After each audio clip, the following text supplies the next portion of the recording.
Hey, my bakers! You will be surprised to learn that you just need two ingredients to make this tender, chewy bread that also gets done in 35 minutes from start to finish.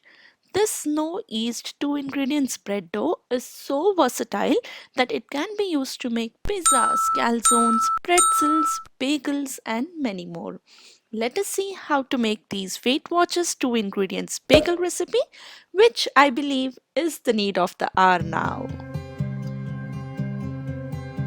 So the only two ingredients that you need includes self-rising flour and some yogurt. That's it. That's the basic two ingredients you need. To prepare the dough, simply add in the self-rising flour and yogurt onto a bowl. Now, other thing that I wanted to share is that make use of the dry measuring cup to measure out your yogurt as well, because that's how much you need. So to enhance the flavor quotient, we will be adding in some salt. Give everything a mix.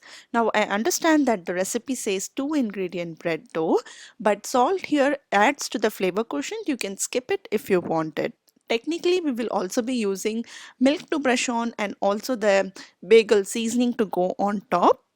But if you see, the dough is made of just two ingredients, and hence the title also calls so.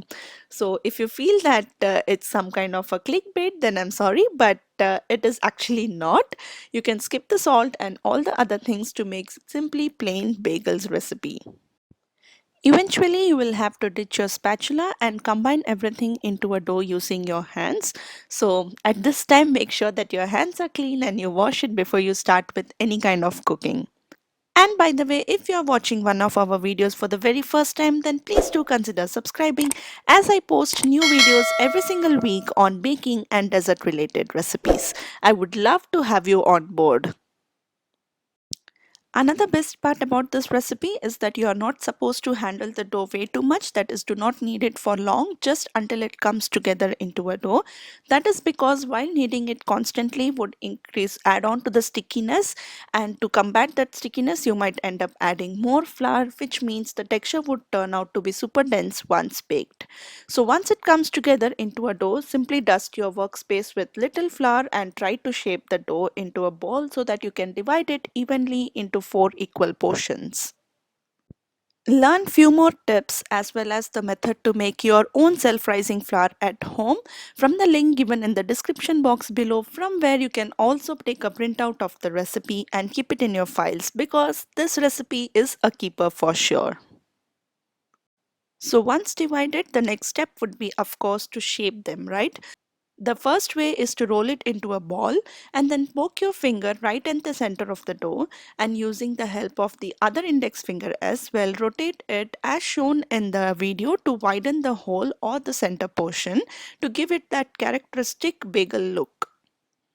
You can then go ahead and adjust if need be and shape it and get it to a size and shape as you prefer.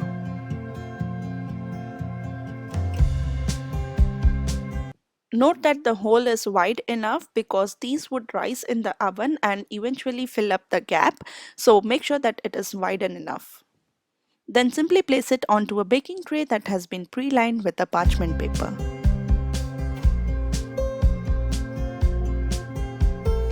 The other way to shape them is to roll it into a long cylinder. I think the video would do a better way of explaining the things.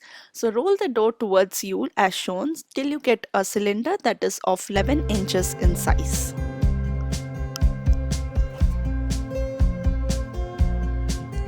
And then bring the edges together to make a circle.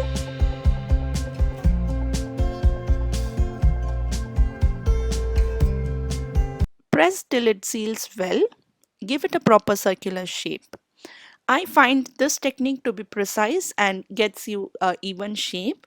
You can, however, follow whichever shape you like and want or find easier.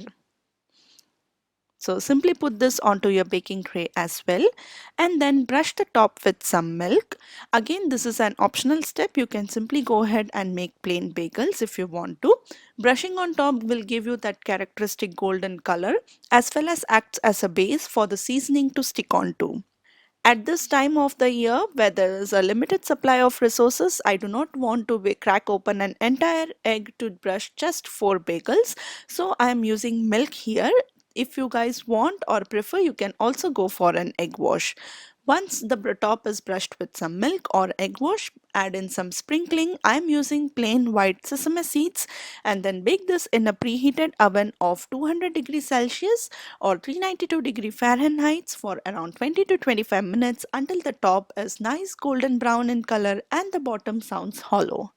Just look at the beautiful texture. So once the bagels are cooled down completely, slice it horizontally and then add in some cream cheese, some salad leaves, tomatoes or whatever you have handy and enjoy it.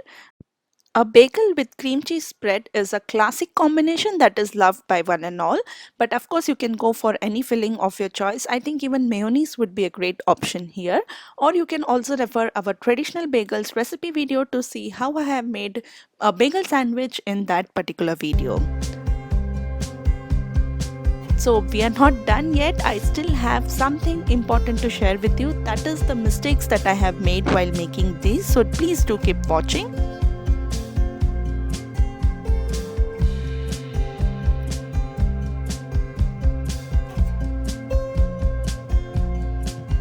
Like mentioned, coming to the mistakes part, as you can clearly see that I had not shaped these properly without broad or widened center portion. So while baking, the dough rise and there's no characteristic bagel look here. It now looks like a bun rather than a bagel. So shape it properly. And also, like I mentioned, the more amount of flour you use, the denser it would be. So the first time I made these, I just kneaded the dough for too long. Firstly, and secondly, also while shaping, I added too much flour onto our workspace, because of which my bagel has turned out to be super dense, as you can clearly see. So avoid these mistakes, plus also refer to the link given in the description box for additional tips to make the perfect bagel using just 2 ingredients, which I personally loved and I'm sure you guys would love too. So please do give it a try and let me know how it turned out for you. I'll see you soon with yet another video. Let me know if there is any specific bread that you would like to see and make during this quarantine period. Apart from that, please do all the usual things that you always do: like, share, comment, subscribe to our channel and also hit the bell notification for more updates. I'll see you soon in my next one. Until then, this is Sushma signing off. Take care. Bye bye.